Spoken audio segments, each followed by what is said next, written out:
Good evening, everybody.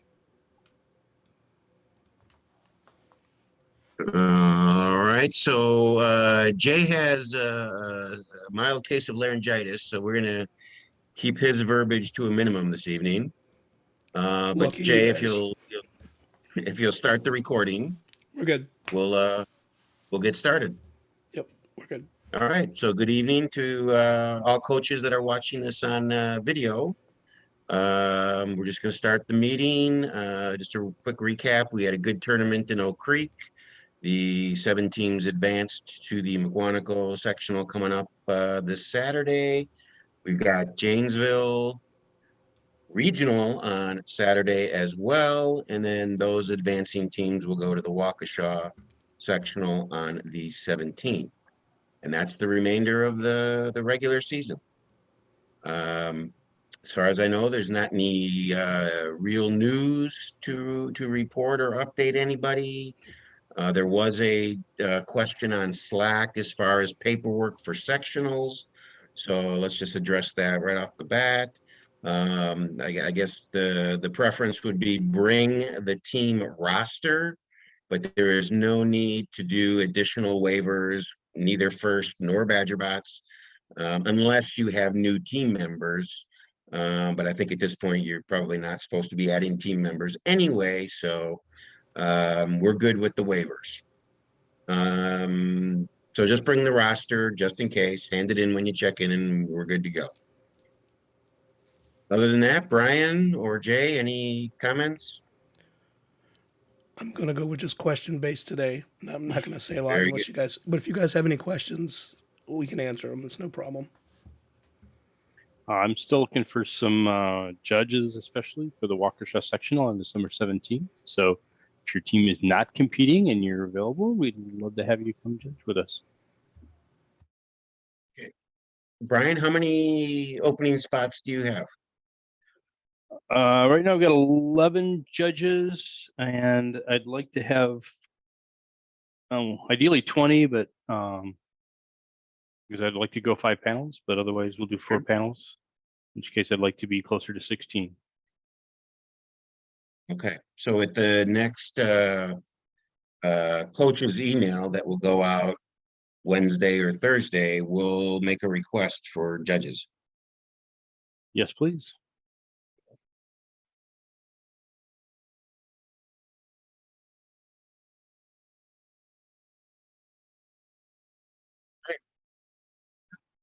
So we'll just open it up for questions if anybody on has any. Yeah, question from the Slack and from myself as well is, when should we expect the sectional for this weekend schedule to come out? Honestly, I haven't heard. Let me text him and see what he says, but they just got the final list of teams probably. When did you send that over to them, Craig? That was Sunday morning. Yeah, so they just got it Sunday, so. But I'll send him the full spreadsheet as you requested, Brian. I'll do that tonight. Yeah, that'd be good.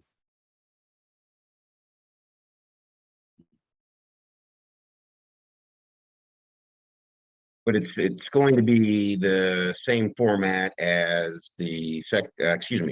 as the regional was, which was all day robot, all day judging. Both sectionals are going to be that way. Yeah, there's a question in there from Scott. I don't know if they have ability to get hold of Greg yet, unless they've been emailed. So you guys might want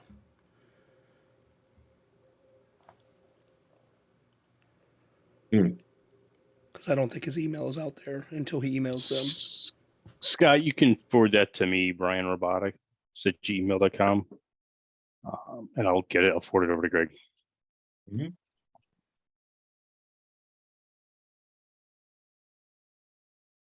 Or one of the FLL teams emails that went out.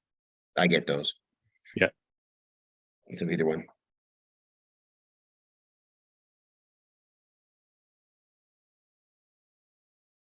I have a couple of robot game questions. Sure. I know in the past there was the rule that, if something comes out of the of home accidentally, the kids just calmly bring it back in, which I don't necessarily see that listed this year.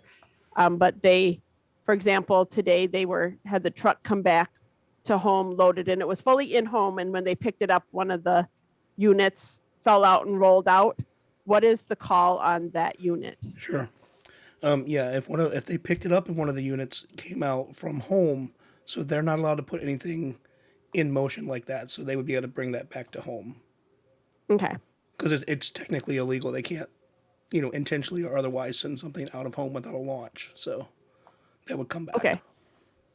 And secondly, our wind turbine is jamming constantly, so hopefully Yep. your guys' are better. But when that happens, so let's say there's one left in there that they did everything that it should have come out, but it jammed. How does at scoring?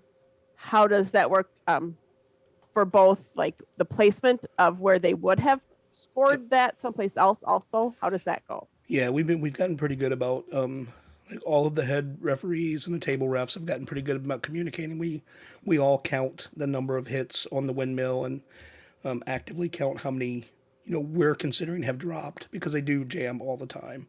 So we'll be like 1, 2, 3, and so if we give them 3 and let's say none drop, right? They just need to run the missions like they were.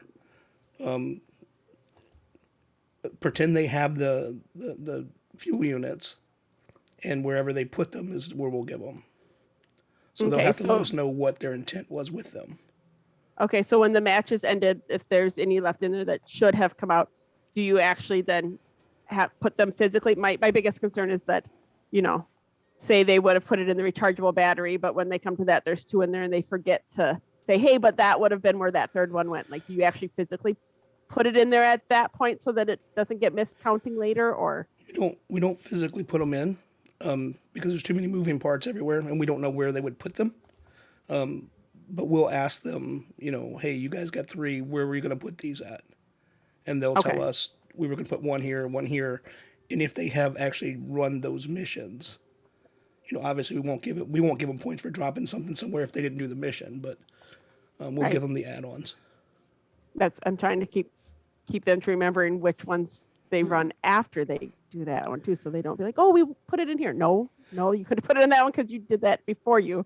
Yeah, did I mean, your they wind will have to turbine, let us but- know because we obviously Yeah. don't know where they would have put them.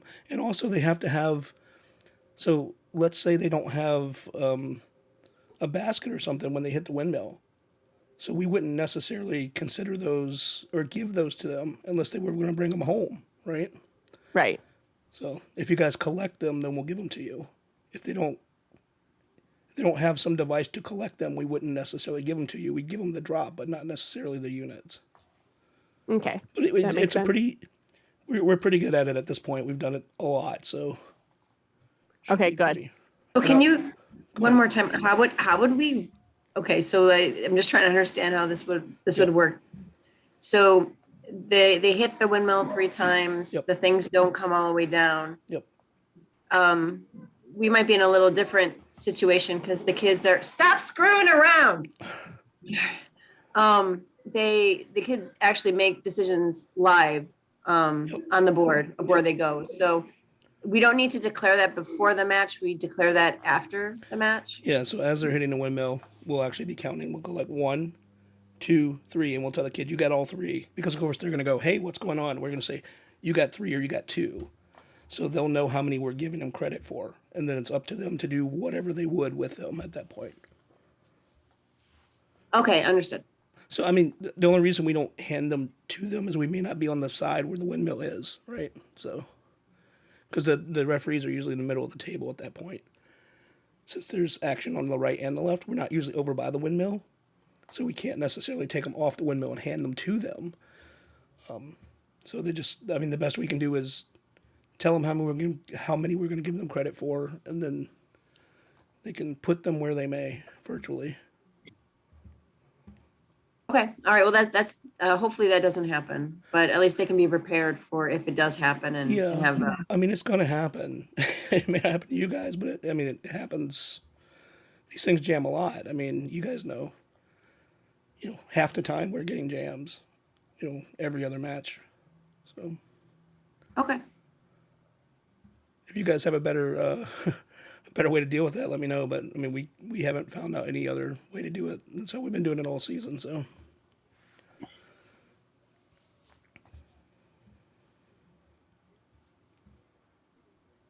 Okay, by the way, I just did hear back from Greg. He's planning on getting it out Wednesday schedule.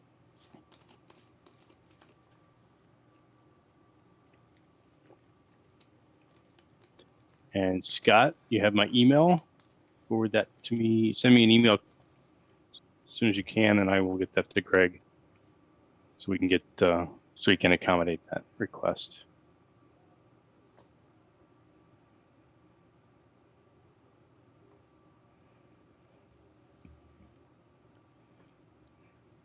are you guys at tournament this weekend, or are you at Waukesha, Jen? For this weekend. Dan, where are you guys at this weekend? Or are you at Waukesha? Nope, we'll be at Maguanago. Okay. Well, I won't see you guys. I'll be at Janesville with Peggy. Ah, As will I. Yep.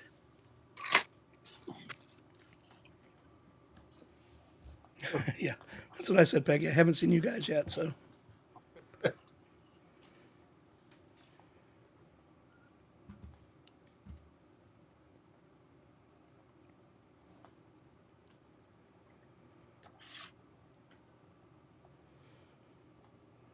Any other questions, guys?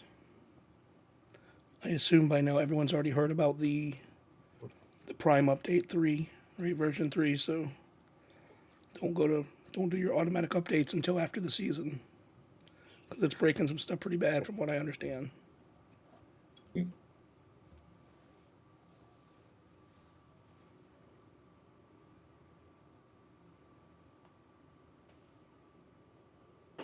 Do you know if there are any special requirements like at Marquette at the Maguanago sectional where we can't bring carts in?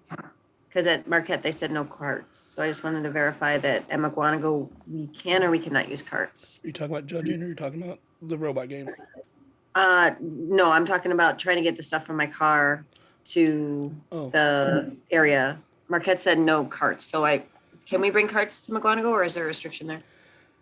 I know they weren't allowing it to the game table, but I don't know about pit area. I don't remember. I don't know what they were doing with that before. You're talking about from your car into the pit area. Is that Right, correct? exactly. So we have like a dolly type thing to get everything like Sure. stacked up and sit tight in there so that it doesn't so I don't need like 10 people to bring stuff in. So at Marquette, they said that we couldn't bring one of those in because of the new gym floor. Yep. So we didn't. But if Maguanago is going to allow the carts, it would be easier from a logistical perspective if I could just push it in there. So that was my question. I'll just ask Greg. Hopefully he's on the Slack. I don't think he's on Slack, but when you get your email, send him an email when he contacts you with the schedule. Okay. I'm trying to remember what Parkview's like. My guess is it's not a problem, but that's a Greg question. A Greg question. Okay. But remember, it's at the middle school, not at the high school this Oh, time. that's right. Yeah. Yeah, I had the wrong address on there, so I'm glad that you reminded us this is the middle school. Yeah, I mean, it's really about half a mile or less than a mile Yeah. east of it. Unless I'm misremembering my schools, but I'm pretty sure that's where it is. No, it's right there. I passed it when I Right went on. in. it's right on 83, right? It's just east of 83 instead of west of 83. Okay. High school is west of 83 on N School Road, I think. And it might be on a corner of 83 and N. I don't remember exactly. Yeah, I think so. Been a couple years since I've been out there. I've been to that where they've used that as a venue.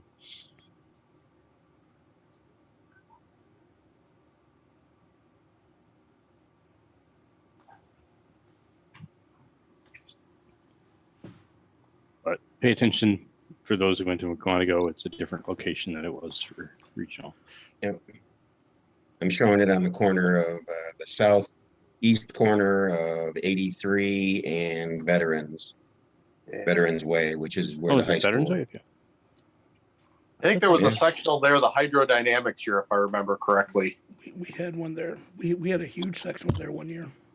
Yeah. Like 48 teams, I think we had. Because we were stuck in that gym. I think you guys were there too, Dan. We were there till like Yeah, 7 it was o'clock at really- night. It was hot. Yep. Yep. Yeah, it was really tight. We had huge props for our. Right. I remember that. Yep. Right. That had to be 5 or 6 years ago now. Yeah.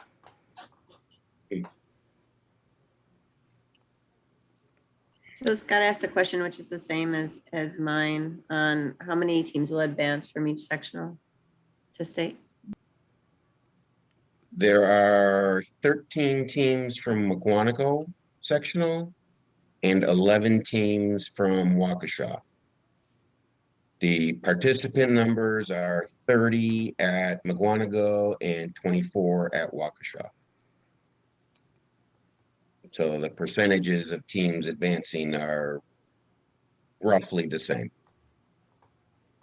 Well, thanks.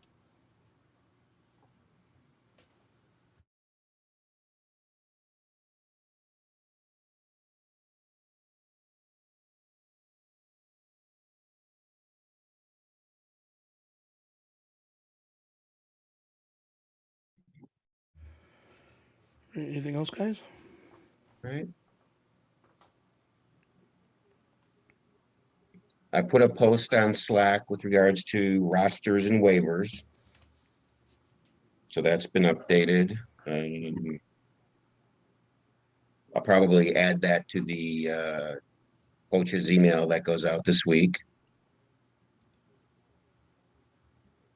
And Greg said schedules will come out on Wednesday for McWanago. That's his plan, yeah. Okay. I better get him all 30 teams. I mean, he has them, but in one spreadsheet. I'll do that tonight. Okay. I guess if there aren't any further questions, we'll call it a night. All right, guys. Good luck to everyone. All right. Yeah. Good luck, everybody, this weekend. Good luck Thanks, and have everyone. fun. Have a great night. Thanks. Good night.